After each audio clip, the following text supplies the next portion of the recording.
Hadi has to be a little bit off. Obviously, Derek is another person in and of himself. But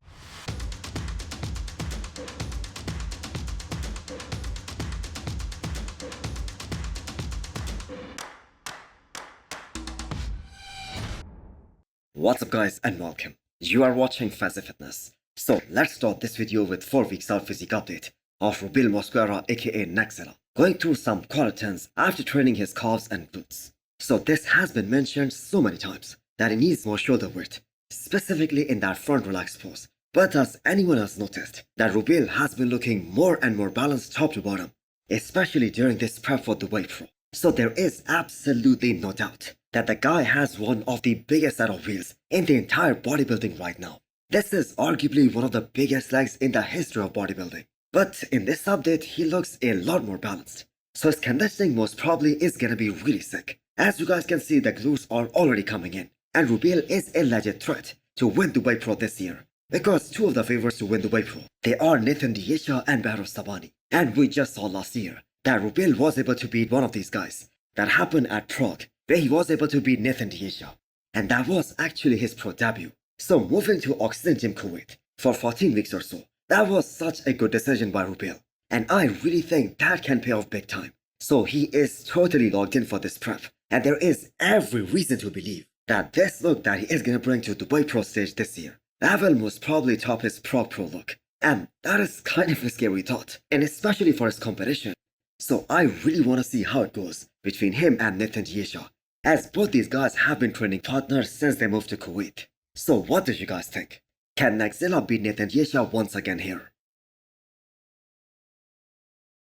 Next up, we have an off-season physique update of Regan Grimes. So not the first time Regan has pushed to 300 pounds. And do not forget that this is gonna be a very long off-season. This is gonna be a very big push for Regan Grimes, as he isn't planning to compete in 2024 at all. Now his fans were certainly disappointed that he isn't gonna be competing this year again, because he did not compete at all in 2022 either. He took that year completely off as well, in order to get bigger, in order to put on more muscle on his frame, and same is the case this year as well.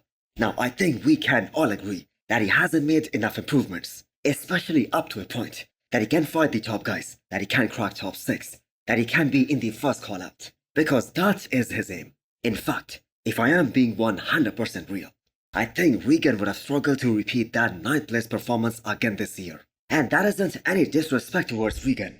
Just consider all the big names who are coming back, like Nick Walker, Big Ramy, Rafael Brandao, even a guy like Martin Fitzwater, who is ready to take his spot in the top 10 this year.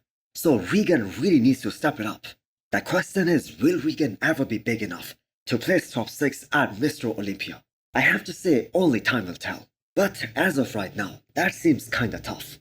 Especially how fast some of these other young guys are improving. That is definitely gonna be tough. But that being said, Regan does have the potential. He has a very nice looking physique. He is very aesthetic top to bottom. His back is extremely complete. He has those guitar-like hamstrings.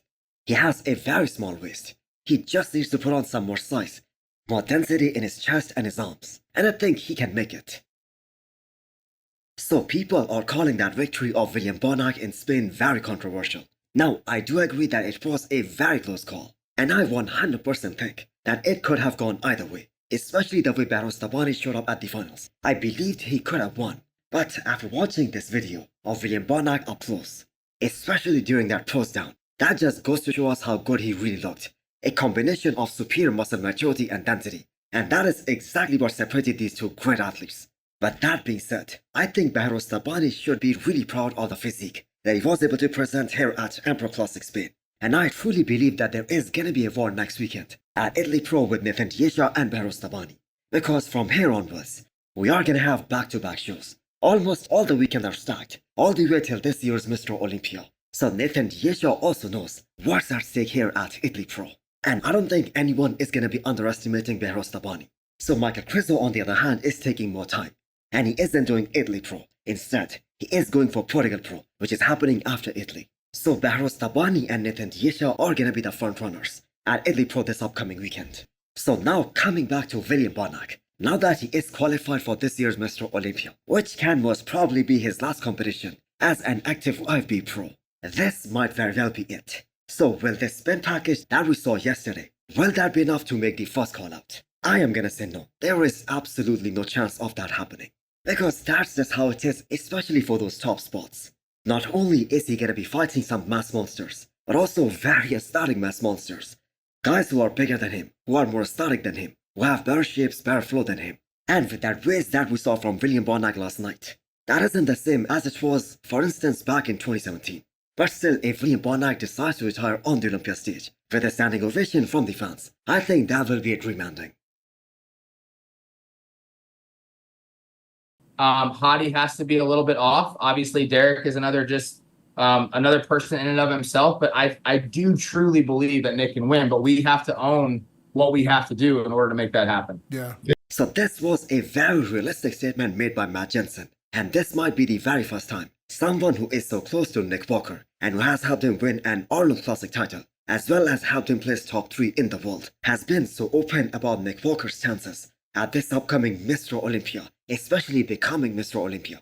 So ever since Nick Walker has came onto the scene, this question is being asked continuously, that can Nick Walker be Mr. Olympia one day, especially if everyone else is 100% on. So listen for yourself what Matt Jensen had to say, especially about Hadi Choopan and the physique that he presented at this year's Arnold Classic, especially that package in Ohio.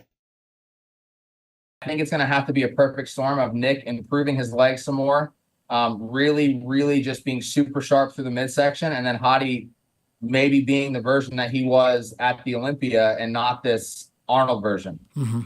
And then obviously we're not even, and again, no disrespect to Derek, obviously that's another whole animal that we have to bring into the conversation, but just specifically on Hadi, that Hadi that was at the Arnold, that in my opinion is the best bodybuilder in the world right now, and Nick agrees.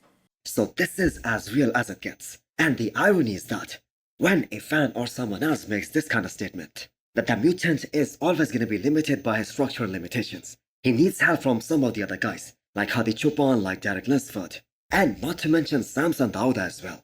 Then some of Nick's diehard fans, they label that person as a hater. Look, we all respect and admire Nick Walker's hard work, how regimented he is, his work ethic, what he has been able to achieve so far. And he has proven many people wrong over the years, including myself. But the thing is, winning the Olympia title, that is a whole different ballgame. Especially against guys like Hadi Choopan and Derek Lunsford. And more specifically, if these guys always bring their A game, I don't think that is ever gonna happen. I do, however, think that Nick Walker needs to worry more about Samson Dauda and Andrew Jacked as well. But do let me know what you guys think. So next up is the physique update of Patrick Moore. So Patrick has been looking extremely confident this year, and he has been looking really impressive in all of his recent updates. So he has been staying in a great shape throughout this offseason, and this version of Patrick is easily the biggest version that we have ever seen since 2019, the year he made his Olympia debut. And even though he did get bigger over the years, but the biggest reason of Patrick not progressively getting better in terms of his placings at the big shows was because he did not get bigger at a pace at which the division was evolving, the pace at which he was expected to grow. I still remember Phil Heath saying that he's gonna put his money on Patrick Moore to win the Arnold back in 2020. And I have absolutely no idea how a guy like Phil, he made that kind of statement. Because Patrick placed dead last at that show.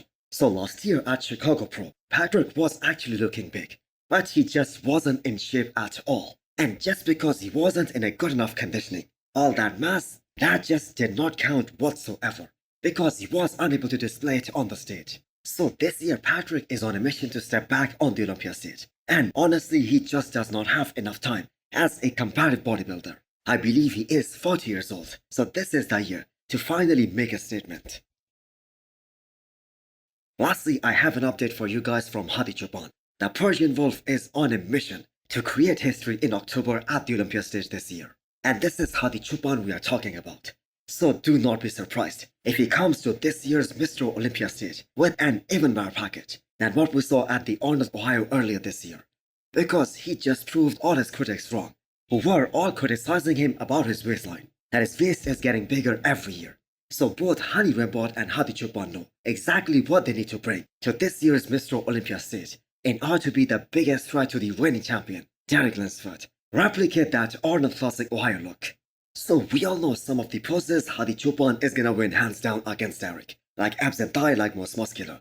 They are gonna go in Hadi's favor in any scenario. You can't even make a case for Hadi's rear large spread to be better than anyone else in that lineup. So I think this is gonna be another very close fight at this year's Mr. Olympia. So hit the thumbs up button if you liked the video, and smash the subscribe button if you wanna come back for more. Thanks for watching.